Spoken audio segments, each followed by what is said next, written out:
Hello साथियों, जय हिंद। स्वागत है आप सभी का एक बार फिर से आपके अपने यूट्यूब चैनल रानी लक्ष्मीबाई क्लासेस में। दोस्तों, आज से केवल उत्तर प्रदेश पुलिस परीक्षा के 8 दिन शेष रह गए हैं। तो साथियों, जी जान लगा दीजिए आप लोग। आइए हम लोग इस क्लास में इतिहास हिस्ट्री से आपसे साथियों 8 से 9 प्रश्न परीक्षा में देखने को मिलेंगे। तो पूरी हिस्ट्री का निचोड़ हम लोगों ने इस वीडियो में साथियों हमने रखा है, तो आपको अंत तक इस वीडियो में जुड़े रहना है। इतिहास का सुपड़ा साफ करेंगे हम लोग इस वीडियो में साथियों। आइए पहला प्रश्न हम लोग देखेंगे। आप सभी लोग साथियों सारे प्रश्नों को लिखते हुए चलिएगा, अति महत्वपूर्ण प्रश्न होने वाले हैं। तो सभी सदस्य आप लोग क्लास को लाइक कर दें और चैनल पर नए हो तो सब्सक्राइब करके बेल आइकन वाला प्रेस जरूर दबा दें, ताकि इन 10 दिनों में 8 दिनों में साथियों क्लासों का नोटिफिकेशन आपको भरपूर मिल सके। तो सभी सदस्य आप लोग चैनल को सब्सक्राइब कर लें, क्लास को लाइक कर दें। साथियों पूरी हिस्ट्री का निचोड़ हम लोग इसमें देखेंगे, तो आप सभी लोग आइए। देखिए साथियों, सिंधु सभ्यता का सर्वाधिक उपयुक्त नाम क्या था? गोली की तरह हम लोग रिवीजन करेंगे साथियों। इसका राइट आंसर हो जाएगा ऑप्शन ए, हड़प्पा सभ्यता। सिंधु सभ्यता का सर्वाधिक उपयुक्त नाम था हड़प्पा सभ्यता। आइए दूसरा प्रश्न हम लोग देखेंगे। हड़प्पा सभ्यता की खोज किस वर्ष हुई थी?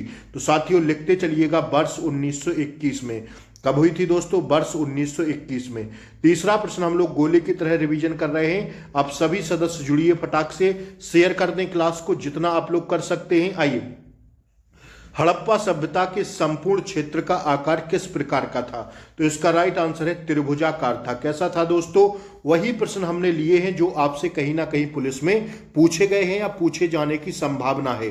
तो पूरी क्लास देख लेंगे, 15 से 20 नंबर आपके पक्के हो जाएंगे। अंत तक इस क्लास को देखते रहना, ठीक है। 50 प्रश्न है, पूरा निचोड़ है साथियों, ठीक है। हड़प्पा सभ्यता के संपूर्ण क्षेत्र का आकार किस प्रकार का था? तो तीसरा का राइट आंसर हो जाएगा त्रिभुजाकार था। आइए अगला प्रश्न हम लोग देखेंगे। हड़प्पा के मिट्टी के बर्तनों पर सामान्यतः किस रंग का उपयोग हुआ था? अति महत्वपूर्ण दोस्तों प्रश्न है। चौथे का राइट आंसर हो जाएगा ऑप्शन ए, लाल रंग का। किसका? हड़प्पा की मिट्टी के बर्तनों पर सामान्यतः किस रंग का उपयोग हुआ था? लाल रंग का। लिखते चलिएगा साथियों। सिंधु सभ्यता निम्नलिखित में से किस युग में पड़ता है? ऐतिहासिक काल, प्रागैतिहासिक काल, उत्तर प्रागैतिहासिक काल या साथियों आधि ऐतिहासिक काल? तो पांचवे का राइट आंसर हो जाएगा दोस्तों ऑप्शन डी, आधि ऐतिहासिक काल में पड़ता है। सिंधु सभ्यता का निम्नलिखित में से किस युग में पड़ता है? तो साथियों आधि ऐतिहासिक काल में। आइए, हड़प्पा सभ्यता का सर्वाधिक मान्यता प्राप्त काल कौन सा है? तो 6 का राइट आंसर हो जाएगा ऑप्शन बी, 2500 ईस्वी से 1750 ईसा पूर्व तक, ठीक है। 2500 ईसा पूर्व से 1750 ईस्वी ईसा पूर्व तक हड़प्पा सभ्यता का सर्वाधिक मान्यता प्राप्त काल है। अति महत्वपूर्ण प्रश्न है दोस्तों, सीधा छपता है पेपर में। आइए अगला प्रश्न दोस्तों हम लोग देखेंगे।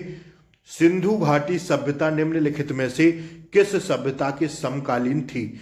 सिंधु घाटी सभ्यता निम्नलिखित में से किस सभ्यता के समकालीन थी? तो 7 का राइट आंसर हो जाएगा गिरिन की सभ्यता के समकालीन थी। किसकी दोस्तों? गिरिन की सभ्यता के समकालीन थी। आइए अगला प्रश्न हम लोग देखेंगे, ठीक है ना। आइए अगला प्रश्न दोस्तों क्या कह रहा है? हड़प्पा सभ्यता के अंतर्गत हल्के जोते गए खेत का साक्ष्य कहाँ मिला था? देखिए ये तो कई एग्जाम में पूछा गया है। यूपीएसआई में भी इसको पूछा गया था, यूपी कांस्टेबल में भी पूछा गया था कि हड़प्पा सभ्यता के अंतर्गत हल से जोते गए खेत का साक्ष्य कहाँ से मिला था? तो 8 का राइट आंसर हो जाएगा दोस्तों कालीबंगा से। कहाँ से? कालीबंगा से। आइए रट लेना, घोल के पी जाना साथियों हर एक प्रश्न को। सैंधव सभ्यता की ईंटों का अलंकरण किस स्थान से मिला है? सैंधव सभ्यता की ईंटों का अलंकरण किस स्थान से मिला है? तो दोस्तों ऑप्शन ए हो जाएगा कालीबंगा से। कहां से भैया? कालीबंगा इसका राइट आंसर होगा। मोहनजोदड़ो कहां स्थित है? अति महत्वपूर्ण प्रश्न है साथियों। सिंध में स्थित है। कहां पर है? सिंध में स्थित है। ऑप्शन बी इसका राइट आंसर हो जाएगा। सिंधु सभ्यता में वृहत स्नानागार पाया गया है कहां पर? तो दोस्तों मोहनजोदड़ो में पाया गया है। आइए, सिंधु सभ्यता की मुद्रा में किस देवता के समतुल्य चित्रांकन मिलता है? तो इसका राइट आंसर हो जाएगा आदि शिव के बराबर, ठीक है। आइए, सिंधु घाटी की सभ्यता में घोड़ों के अवशेष कहाँ मिले हैं? अति महत्वपूर्ण है, सुरकोटदा में। कहां पर? इस पर स्टार लगाइएगा, 5 स्टार लगाइएगा, सीधा छपेगा पेपर में। सिंधु घाटी की सभ्यता के घोड़े के अवशेष कहाँ मिले हैं? सुरकोटदा में मिले हैं। अति महत्वपूर्ण प्रश्न है। सिंधु घाटी स्थल कालीबंगन किस प्रदेश में है? साथियों स्टार लगा के लिखना, राजस्थान में है। ना जाने कितनी परीक्षाओं में पूछा गया सवाल है। आइए, निम्नलिखित में से किस पदार्थ का उपयोग हड़प्पा काल की मोहरों मुद्राओं के निर्माण के रूप में किया गया था? तो 15 का राइट आंसर हो जाएगा सेल खड़ी में। किसमें साथियों? सेल खड़ी। आइए, हड़प्पा सभ्यता किस युग की थी? अति महत्वपूर्ण है दोस्तों, कांस्य युग की थी। किसकी थी? कांस्य युग की थी। आइए, कांस्य युगीन नहीं कहते, हड़प्पा सभ्यता कांस्य युगीन थी। सिंधु घाटी सभ्यता के लोगों का मुख्य व्यवसाय क्या था? तो साथियों व्यापार था। क्या था? व्यापार था। आइए, हड़प्पा सभ्यता के निवासी थे कौन? तो 18 का राइट आंसर हो जाएगा ऑप्शन बी, शहरी। कौन थे भैया? 18 का राइट आंसर ऑप्शन बी पर जाएंगे हम लोग। आइए, सिंधु सभ्यता के घर किसने बनाए जाते थे? सिंधु सभ्यता के घर किससे बनाए जाते थे? तो 19 का राइट आंसर हो जाएगा ईंटों से बनाए जाते थे। आइए, अगला प्रश्न देखिए, हड़प्पावासी किस वस्तु के उत्पादन में सर्वप्रथम थे? हड़प्पावासी किस वस्तु के उत्पादन में सर्वप्रथम थे? तो 20 का राइट आंसर होगा कपास के उत्पादन में सर्वप्रथम थे। ठीक है, ऑप्शन सी क्या हो जाएगा? राइट आंसर हो जाएगा। साथियों मैं रियली बोल रहा हूं, अगर आप लोग चैनल पर नए हो तो प्लीज सब्सक्राइब कर लें, क्योंकि इन 8 से 10 दिनों में मैं आपको ऐसी ही क्लासें देने वाला हूं। तो साथियों मैं आपको क्लास देने की कोशिश करूंगा और आप तक नहीं पहुंच पाएगी तो फिर किस काम की मेरी क्लास बनाना। साथियों इसका एक ही उपाय है कि आप सभी लोग चैनल को सब्सक्राइब करके रखें, बेल आइकन प्रेस करके घंटी वाला बटन जरूर दबा दें, ताकि उससे आपको नोटिफिकेशन मिलता रहेगा। बस इतनी सी बात है। आप सभी लोग चैनल को सब्सक्राइब करें, चैनल को सपोर्ट करें। आप लोगों के लिए मेहनत की जा रही है, आप लोग प्लीज चैनल को सपोर्ट करें, ज्यादा से ज्यादा सब्सक्राइब करें, शेयर करें क्लास को उन सभी छोटे भाई बहनों तक जो भी आपके इस बार उत्तर प्रदेश पुलिस की वर्दी लेना चाहते हैं, सभी तक यह क्लास पहुंचा दें। हिस्ट्री के साथियों सीधे 10 नंबर पक्के करेगी यह क्लास। तो आप सभी सदस्य साथियों वीडियो को लाइक कर दें, चैनल को सब्सक्राइब कर दें और साथियों क्लास को ज्यादा से ज्यादा शेयर कर दें। आइए, निम्नलिखित विद्वानों में से हड़प्पा सभ्यता का सर्वप्रथम खोजकर्ता कौन था? देखिए सीधा छपता है यह प्रश्न दोस्तों, वो थे दयाराम साहनी। कौन थे? दयाराम साहनी। 7 स्टार लगाना इस पर। देखिए ना, जिस दिन पेपर हाथ में होगा उसी दिन हम कहेंगे ना कि सीधा क्लास से प्रश्न छपा है। आइए, तो रटना आपका काम है साथियों। आइए, मैं 50 प्रश्न कराऊंगा, इसमें बने रहिएगा। सैंधव स्थलों के उत्खनन से प्राप्त मोहरों पर निम्नलिखित में से किस पशु का सर्वाधिक उत्कीर्णन हुआ है? तो 22 का लगाइए साथियों, राइट आंसर ऑप्शन सी हो जाएगा, बैल का। किसका साथियों? ऑप्शन सी पर जाएंगे हम लोग 22 के। आइए, सिंधु घाटी सभ्यता जानी जाती है किसके लिए? तो यह साथियों ऑप्शन ए, अपने नगर नियोजन के लिए। किसके लिए भैया? अपने नगर नियोजन के लिए जानी जाती है। आइए, सिंधु सभ्यता का कौन सा स्थान भारत में स्थित है? तो भारत में स्थित है साथियों ऑप्शन ए, लोथल। क्या भैया? लोथल भारत में स्थित है। ठीक है ना, सिंधु सभ्यता का। आइए, 25वां प्रश्न देखेंगे, भारत में खोजा गया सबसे पहला पुराना शहर था कौन सा? तो 25 का राइट आंसर होगा हड़प्पा। कौन सा था? हड़प्पा। आइए, भारत में चांदी की उपलब्धता के प्राचीनतम साक्ष्य मिलते हैं कहां से? तो 26 का राइट आंसर होगा हड़प्पा संस्कृति से। में कहां पर मिलते हैं दोस्तों? हड़प्पा संस्कृति में मिलते हैं। 26 का राइट आंसर ऑप्शन ए है। आइए, सिंधु घाटी के लोग विश्वास करते थे किस पर? तो 27 का राइट आंसर है मातृ शक्ति में। किसमें दोस्तों? मातृ शक्ति में विश्वास करते थे।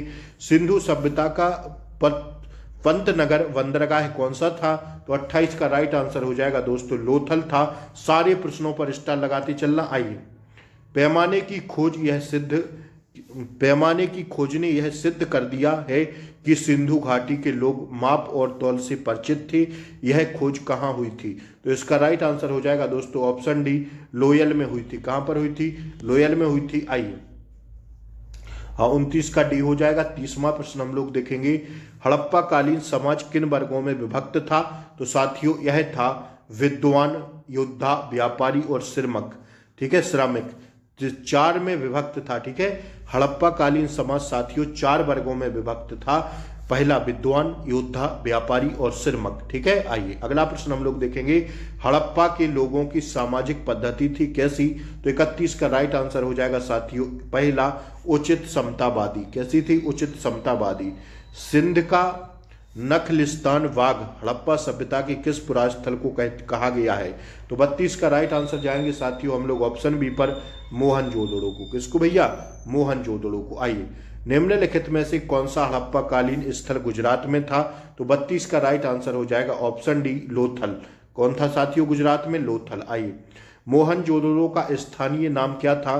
तो इनका स्थानीय नाम था साथियों 34 का जाएंगे मृतकों का टीला। मोहनजोदड़ो का स्थानीय नाम था मृतकों का टीला। अति महत्वपूर्ण प्रश्न था। हड़प्पा सभ्यता का प्रचलित नाम था क्या? हड़प्पा सभ्यता का प्रचलित नाम था सिंधु घाटी की सभ्यता। क्या था भैया? हड़प्पा सभ्यता का प्रचलित नाम था सिंधु घाटी की सभ्यता। आइए अगला प्रश्न हम लोग देखेंगे। सिंधु सभ्यता के बारे में कौन सा कथन सत्य है? सॉरी सत्य नहीं असत्य है।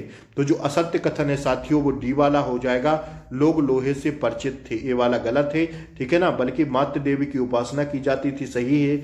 व्यापार और वाणिज्य उत्पन्न उन्नत दशा में था, बिल्कुल सही है।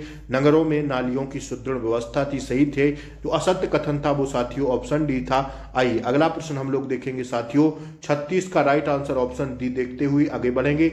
मांडा किस नदी के किनारे है? ना जाने पुलिस में 2-3 बार हर शिफ्ट में पूछा गया है मांडा किस नदी के किनारे स्थित है?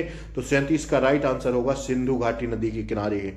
ठीक है, सिंधु नदी के किनारे है मांडा। ठीक है, आइए 37 हो गया। अब 38वां प्रश्न हम लोग देखेंगे। देखिए 38वां प्रश्न क्या कह रहा है? हड़प्पा कालीन स्थल रोपण पंजाब किस नदी के किनारे स्थित है? तो 38 का राइट आंसर हो जाएगा सतलज नदी के किनारे है। किसके भैया? सतलज नदी के किनारे है। हड़प्पा में एक उन्नत जल प्रबंधन प्रणाली का पता चलता है किससे? तो 39 का राइट आंसर होगा धौलावीरा में। कहां से पता चलता है दोस्तों? धौलावीरा से पता चलता है। आइए अगला प्रश्न हम लोग देखेंगे। सिंधु घाटी सभ्यता की विकसित अवस्था में निम्नलिखित में से किस स्थल से घरों में कुआं के अवशेष मिले हैं? तो 40 का राइट आंसर हो जाएगा ऑप्शन डी मोहनजोदड़ो से। कहां से भैया? मोहनजोदड़ो से मिले हैं। आइए सिंधु घाटी सभ्यता की खोज निकालने में जिन 2 भारतीयों का नाम जुड़ा है वो कौन कौन से हैं? तो साथियों वो हैं दयाराम साहनी और साथियों दयाराम साहनी एवं राखाल दास बनर्जी। कौन है साथियों? दयाराम साहनी एवं राखाल दास बनर्जी। अति महत्वपूर्ण प्रश्न था एग्जाम के हिसाब से। रंगपुर जहां हड़प्पा की समकालीन सभ्यता थी, तो साथियों वह है क्या? रंगपुर जहां हड़प्पा की समकालीन सभ्यता थी है। कौन सी कहां पर है साथियों? तो 42 का ध्यान रखिएगा, सौराष्ट्र में। कहां पर? 42 का राइट आंसर हो जाएगा ऑप्शन सी। आइए अगला प्रश्न हम लोग देखेंगे। निम्नलिखित में किस पशु की आकृति जो मोहर पर मिली है जिससे ज्ञात होता है कि सिंधु घाटी में मेसोपोटामिया की सभ्यताओं के मध्य व्यापारिक संबंध थे? तो इसका राइट आंसर हो जाएगा साथियों गधा। किससे थे साथियों? व्यापारिक संबंध गधों से। ठीक है ना, तो साथियों ऑप्शन बी इसका क्या हो जाएगा? राइट आंसर हो जाएगा। 44वां प्रश्न हम लोग कंटिन्यू करेंगे। हड़प्पा एवं मोहनजोदड़ो की पुरातत्विक खुदाई के प्रभावी थे कौन? तो 44 का राइट आंसर हो जाएगा लॉर्ड क्लाइव। कौन थे साथियों? लॉर्ड क्लाइव थे। हड़प्पा एवं मोहनजोदड़ो की पुरातत्विक खुदाई के प्रभावी कौन थे? लॉर्ड क्लाइव थे। 44 का राइट आंसर ऑप्शन सी होगा। आइए अगला प्रश्न हम लोग देखेंगे। निम्नलिखित में से कौन मोहनजोदड़ो की सबसे बड़ी इमारत मानी जाती है? तो 45 का राइट आंसर होगा विशाल स्नानागार। कौन मानी जाती है दोस्तों? विशाल स्नानागार। आइए हड़प्पा कालीन लोगों ने नगरों में घरों के विन्यास के लिए कौन सी पद्धति अपनाई थी? तो 46 का राइट आंसर होगा ग्रिड पद्धति में अपनाई थी। कौन सी साथियों? ग्रिड पद्धति। आइए अगला प्रश्न देखिए। निम्नलिखित पशुओं में से किस एक का हड़प्पा सभ्यता में पाई मोहरों और टेराकोटा कलाकृतियों के निरूपण अंकन नहीं हुआ था? तो 47 का राइट आंसर हो जाएगा शेर का। ठीक है ना, किसका? शेर का। आइए हड़प्पा वासी किस धातु से परिचित नहीं थे? तो इसका राइट आंसर हो जाएगा साथियों ऑप्शन डी लोहा से परिचित नहीं थे। ठीक है ना, आइए हो गया डी। आइए 49वां प्रश्न आपकी स्क्रीन पर। हड़प्पा के काल का तांबे का रथ किस स्थान से प्राप्त हुआ है? तो इसका राइट आंसर होगा दहमाबाद से। किससे? दहमाबाद से प्राप्त हुआ है। आइए अंतिम प्रश्न देखेंगे साथियों, किस पशु के अवशेष सिंधु घाटी सभ्यता में प्राप्त नहीं हुए हैं? तो 50 का राइट आंसर हो जाएगा शेर के। किसके? शेर इसका राइट आंसर हो जाएगा। साथियों अब आप लोग बताइए सभी लोग कि यह हिस्ट्री की क्लास कैसी लगी, कितनी दमदार क्लास थी साथियों। 50 प्रश्नों में निचोड़ मैंने हिस्ट्री का आपसे रख दिया, जो भी पूछना होगा इसी में से बन जाएगा आपका प्रश्न। क्लास अच्छी लगी हो तो ज्यादा से ज्यादा शेयर करें, क्लास को लाइक करें, चैनल को सब्सक्राइब करें। शुभ रात्रि साथियों, फिर मिलते हैं कल सुबह अगले प्रैक्टिस सेट के साथ। तब तक के लिए अपना ध्यान रखें, पढ़ते रहें साथियों, खूब पढ़ते रहें। अब 8 दिन बचा है, जी जान लगा दीजिए साथियों। इस बार वर्दी होगी भैया, शेयर जरूर कर दीजिएगा क्लास को, ठीक है? अच्छी लगी हो तो और चैनल को सब्सक्राइब कर लें। नमस्कार साथियों, शुभ रात्रि।